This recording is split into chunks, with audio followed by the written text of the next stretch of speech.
හරි අපි දැන් ඉන්නේ මේ දෝතුළුගල ට්‍රේල් එකේ යන ගමන් අපිට පීක් ටිකක් පේනවා. පීක් ටික කඳු මුදුන් ටික වැහෙනවා.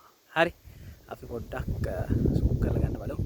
ඔන්න ඔය කඳු මුදුන් ටික වැහෙන ගමන් තියෙන්නේ. ওই පැත්තට වෙන්න අපිට මීමුරේ සයිඩ් එක මීමුරේ ලකේගල පැත්ත. ඕන් ওই පැත්තෙන් තමයි මීමුරේ ලකේගල පැත්ත සෙට් වෙන්නේ. හරි. එතකොට ඔතනින් අස්සට ගිහිල්ලා තමයි මීමුරේ ගම්මානට බහින්නේ. ඒත් එක්කම තවදුරටත් කැරකෙනකොට ඔන්න අපිට පේන්න ගන්නවා ගැරණිගල, ගැරණිගල, දුම්බානාගල. හරි. ඒ සෙට් එකත් එක්ක ඔන්න පේනවා අපිට ගැරණියල්ල. මගේ මේ ඇඟිල්ල තියෙන දිශාවෙන්. ඔන්න තව ෂුට්ටක් සූම් කරලා බලා ගන්න බලමු අපි. ඔය පේන්නේ. මේ පේන්නේ ගැරණි ඇල්ල හරිය. ඔන්න ගැරණි ඇල්ල තියෙනවා.